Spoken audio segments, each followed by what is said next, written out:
प्यारे विद्यार्थियों, नमस्कार। आप सभी का नए सत्र 2020-21 में मैं B.R. भामू, सह आचार्य हिंदी, राजकीय महाविद्यालय मंगलाना से हार्दिक स्वागत एवं अभिनंदन करता हूँ। प्यारे बच्चों, जैसा कि आप सभी को विदित है कि इस वर्ष कोविड-19 नामक वैश्विक महामारी के कारण हम सभी का जीवन बुरी तरह से प्रभावित हुआ है। अगर ये बीमारी नहीं होती तो अब तक आप कभी का कॉलेज नियमित आना शुरू कर देते और हमारा और आपका परिचय क्लास में आमने सामने होता। लेकिन क्योंकि ये अभी इस महामारी के कारण संभव नहीं है, इसलिए इस तकनीकी साधन के माध्यम से मैं आपसे रूबरू हो रहा हूँ। क्योंकि समय निकलता जा रहा है, आपका सत्र वैसे ही बहुत विलम्ब से शुरू हुआ है, तो समय पर पाठ्यक्रम को पूर्ण कराना एक बहुत मुश्किल काम हो गया है। इसलिए प्यारे बच्चों, जिन्होंने इस वर्ष राजकीय महाविद्यालय मंगलाना में प्रवेश लिया है और जिनके हिंदी लिटरेचर विशेष विषय के रूप में है, मैं उनको साल भर पढ़ाऊँगा। जब तक क्लासेज रेगुलर नहीं हो जाती तब तक इस माध्यम से मैं रोज़ एक वीडियो बना के डालूँगा। आप उस वीडियो को रोज़ देखें, उसको ध्यानपूर्वक सुनें। आप सभी का एक ग्रुप बना दिया गया है, GCM BA पार्ट फर्स्ट नाम से आप सभी को उससे जोड़ दिया गया है और जो शेष रह गए हैं उनको हम जोड़ देंगे। तो रोज़ हर विषय का वीडियो आपको देखने और सुनने को मिलेगा। उसको आप रोज़ नियमित ध्यान से सुनिए और जो पाठ्यक्रम है उसको समय पर पूरा हो जाए, इसमें हमारा साथ दीजिए। प्यारे बच्चों, आपके BA पार्ट 1 में जो कंपलसरी यानी सामान्य हिंदी का जो पाठ्यक्रम है, आज हम इस वीडियो में इस पर विशेष तौर से चर्चा करेंगे। वैसे तो ये पाठ्यक्रम विश्वविद्यालय की साइट पर मौजूद है, लेकिन हो सकता है आपके पास ये संसाधन नहीं हो या इतनी तकनीकी जानकारी नहीं हो। गांव ढाणी में रहने वाले वे बच्चे जहां दूरसंचार उस रूप में उपलब्ध नहीं है जिस रूप में शहरों में होता है, तो इसके लिए मैं आपको ये पूरा पाठ्यक्रम नोट करवा दूंगा। आप इसको नोट कर लीजिएगा और साल भर इस पाठ्यक्रम के अनुरूप आपको अपना अध्ययन करना है, जिससे कि आप परीक्षा में बहुत अच्छे अंक लाकर अगले वर्ष BA पार्ट 2 में आ सकें। ये जो सामान्य हिंदी का पेपर है, हम इसकी चर्चा करते हैं। ये 100 अंकों का होगा, यानी ये प्रश्न पत्र 100 नंबर का होगा और इसको हल करने के लिए विश्वविद्यालय आपको 3 घंटे का समय देगा। इसमें उत्तीर्ण होने के लिए यानी पास होने के लिए मिनिमम 36 यानी 36 नंबर लाने ज़रूरी हैं। लेकिन मैं चाहता हूं और आपसे उम्मीद करता हूं कि ये 36 नहीं बल्कि बहुत अच्छे अंक लाएंगे अपने परिश्रम से, अपनी मेहनत से। तो ये जो 100 नंबर का पाठ्यक्रम है, इसमें जो नंबर आएंगे वे आपके श्रेणी निर्धारण में शामिल नहीं किए जाएंगे। यानी आप प्रथम श्रेणी से उत्तीर्ण हुए या द्वितीय से या तृतीय से उसमें ये अंक नहीं जोड़ेंगे। आपको इसमें केवल पास होना है। लेकिन इसका मतलब ये नहीं है कि पास होना है तो इस विषय को पढ़ें ही नहीं, ध्यान ही नहीं दें, इस पर ज़्यादा गौर नहीं करें कि केवल पास ही तो होना है। जैसा कि प्यारे बच्चों, आप सभी जानते हैं, आप पढ़ने के बाद जब आप अपना करियर शुरू करेंगे, यानी नौकरी के लिए आप प्रयास करेंगे, तो ऐसी एक भी कोई नौकरी नहीं होगी जिसमें भाषा की जरूरत नहीं पड़ेगी।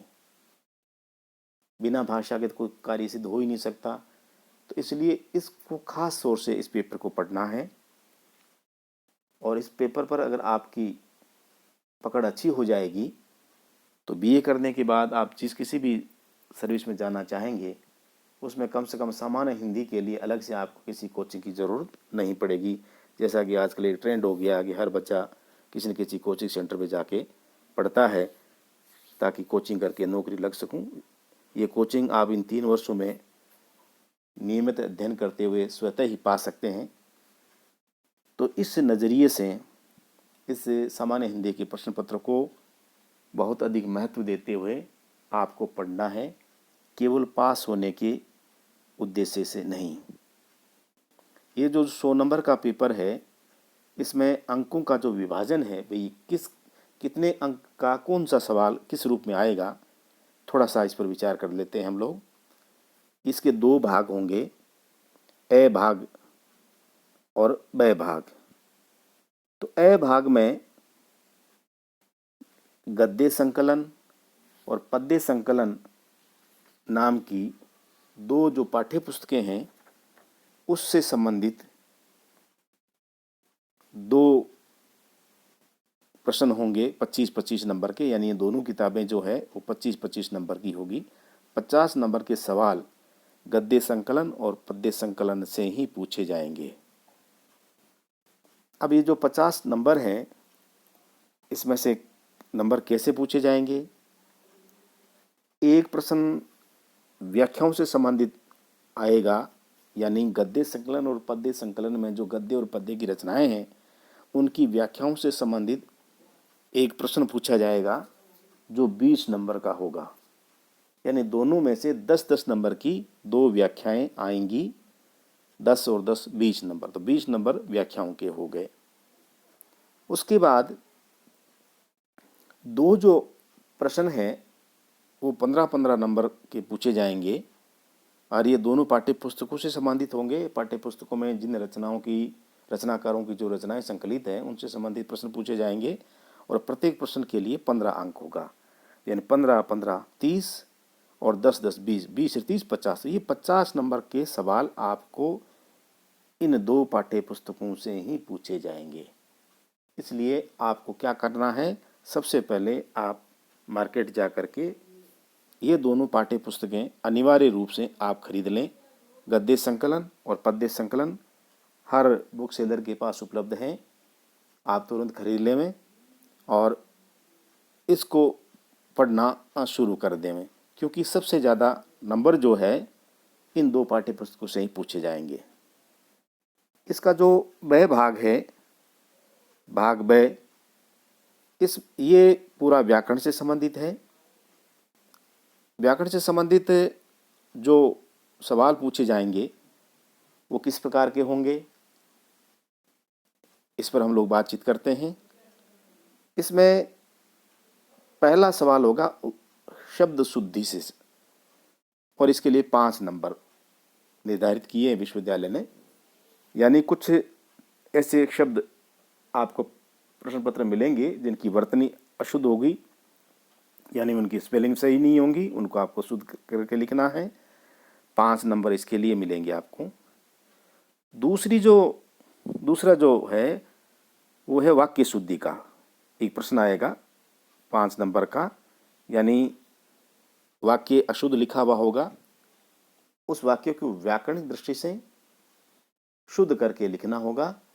इसके लिए 5 नंबर आपको मिलेंगे। 5 अंक का अगला सवाल होगा, वह होगा पारिभाषिक शब्दावली से संबंधित, यानी कुछ अंग्रेजी के पारिभाषिक शब्द प्रश्न पत्र में आपको मिलेंगे, जिनका उन हिंदी में अनुवाद करना, यानी उस पारिभाषिक अंग्रेजी शब्द का समानार्थी हिंदी में कौन सा शब्द होगा, ये आपको लिखना है। इसके लिए भी 5 नंबर आपको मिलेंगे। 5 अंक का सवाल होगा ये।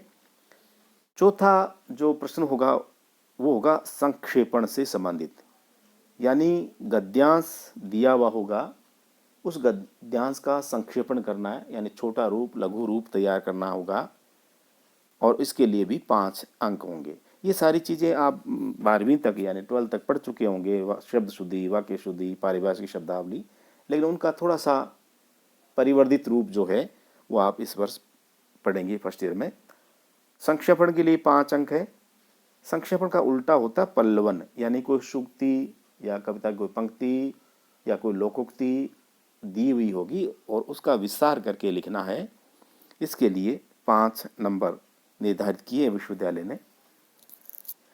छठा जो प्रश्न होगा वो पूछा जाएगा वाक्यांश के लिए सार्थक शब्द, यानी कोई एक वाक्य दिया हुआ होगा, वाक्यांश दिया हुआ होगा, उसके लिए एक सार्थक शब्द आपको लिखना होगा। ऐसे 5 वाक्यांश मिलेंगे आपको और प्रत्येक के लिए एक एक अंक होगा। कुल मिलाकर हो गया 5 नंबर। इसी प्रकार से प्रारूप यानी जो पत्र लेखन होता है, जितने भी प्रकार के पत्र, निजी, शासकीय, अर्धशासकीय जो पत्र लिखे जाते हैं, उनका फॉर्मेट कैसा होना चाहिए, यानी कहाँ संबोधन होगा, कहाँ एड्रेस होगा, कहाँ तारीख लिखी जाएगी, यानी उसका जो प्रारूप है, उसका जो फॉर्मेट है वो आपको लिखना आना चाहिए, क्योंकि आप आगे जाकर के किसी भी सेवा में जाएंगे तो पत्र लेखन की तो आवश्यकता पड़ेगी। इस लिहाज से ये आपके कोर्स में रखा गया है। इसके लिए भी 5 अंक होंगे। प्रारूप किसी का भी आ सकता है, तो वो आपको अच्छी तरह से पढ़ना पड़ेगा। 8वां जो सवाल होगा ये भी 5 नंबर का होगा और ये होगा शब्द युग्म अर्थभेद, यानी 2 मिलते जुलते से एक शब्द आपसे पूछे जाएंगे, उन दोनों के अर्थ भिन्न होंगे। यानी प्रथम नज़र में जैसे कुल और कूल देखने में एक जैसे से दिखते हैं, लेकिन अर्थ की दृष्टि से उनमें बिल्कुल अंतर होता है, बहुत अधिक अंतर होता है। कई बार बिल्कुल विपरीत अर्थ वाले भी शब्द आ जाते हैं। तो इन शब्द युग्मों का, यानी जो शब्द समूह आपसे आपके प्रश्न पत्र में आएंगे, उन दोनों में क्या अर्थ भेद है, अर्थ के स्तर पर क्या अंतर है दोनों में, ये आपको स्पष्ट करना होगा। इसके लिए 5 अंक है। तो 8 जो सवाल होंगे ये 5-5 अंक के, यानी 40 नंबर का सवाल ये हो गया। तो 50 अंक 2 पाठ्य पुस्तकों से संबंधित 3 सवालों के बारे में, और 8 सवाल 5-5 के 40, यानी 50 और 40 हो गए 90 नंबर। अब बचे 100 में से 10 नंबर, तो 10 नंबर का आपसे निबंध पूछा जाएगा। 200-250 शब्दों में आपको उस निबंध को पूरा करना है। इस प्रकार कुल मिलाकर के सामान्य हिंदी का जो प्रश्न पत्र है ये 100 अंक का होगा और 3 घंटे में पूरा करना पड़ेगा। मिनिमम 36 अंक लाने पड़ेंगे। 36 अंक से कम अगर आते हैं तो आपका ये पेपर ड्यू रह जाएगा, और जब तक ये पेपर क्लियर नहीं होगा आपको इसकी डिग्री नहीं मिल पाएगी। अब हम संक्षेप में, क्योंकि समय का बड़ा बंधन है इस वीडियो में, क्यों 20 मिनट से अधिक का वीडियो अपलोड करने की सुविधाएं नहीं है हमारे पास, तो हम लोग कोशिश करते हैं कि 20 मिनट के अंदर अंदर ही रोज़ाना बातचीत समाप्त कर दी जाए। तो अब जो 2 पाठ्य पुस्तकें हैं आपकी, पहली है गद्य संकलन और दूसरी है पद्य संकलन। इसके बारे में थोड़ी सी चर्चा करते हैं।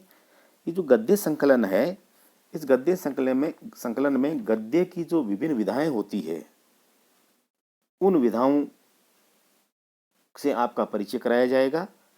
कुल मिलाकर के 12 रचनाएं आपके कोर्स में शामिल हैं, जिनमें पहली है ग्रामोत्थान।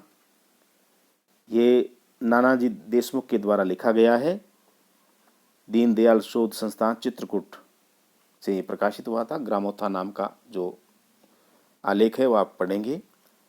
दूसरी रचना है जिसको आपको पढ़ना है पर्यावरण और सनातन दृष्टि।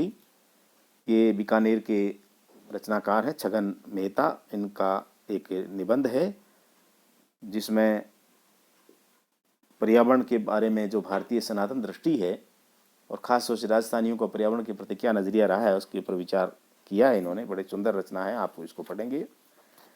तीसरी एक व्यंग्य रचना है, ठिठुरता हुआ गणतंत्र। हिंदी साहित्य के बहुत ही ख्यातनाम प्रसिद्ध रचनाकार व्यंग्यकार हरिशंकर परसाई की ये रचना है, इसको आप पढ़ेंगे। अगली जो रचना है वो एक रेखा चित्र है जो महादेवी वर्मा का लिखा हुआ है, बहुत प्रसिद्ध रेखा चित्र है, नाम है लक्ष्मा। इसके बाद अग्नि की उड़ान, ये एक जीवनी है। अग्नि की उड़ान ये आत्मकथा है, जीवनी नहीं, माफ कीजिएगा, आत्मकथा है जो एपीजे अब्दुल कलाम ने लिखी थी, अपनी स्वयं की आत्मकथा। बहुत प्रेरणादायक रचना है, आप उसको जरूर पढ़िएगा। अगला है भेड़ा घाट,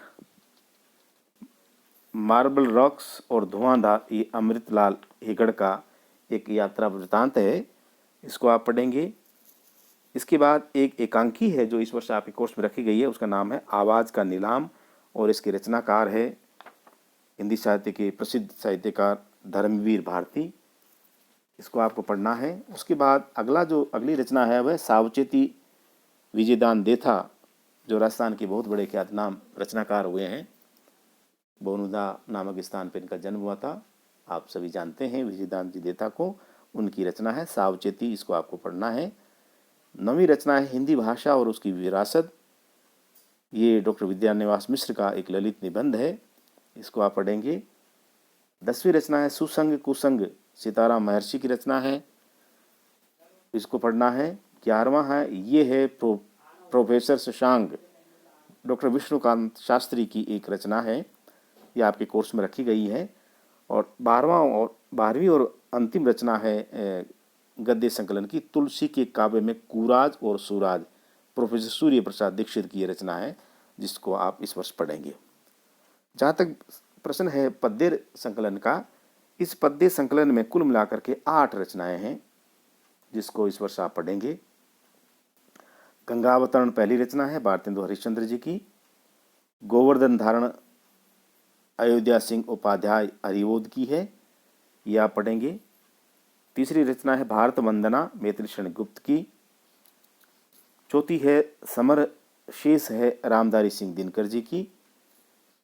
5वीं रचना है वीरों का कैसा हो बसंत, ये सुभद्रा कुमारी चौहान की रचना है। 6ठा है चल पड़े जिधर दो डग, ये सोहनलाल द्विवेदी की रचना है, जो राष्ट्रीय गीत संग्रह से संकलित की है। 7वीं रचना है श्रम, जो दयाकृष्ण विजय की रचना है।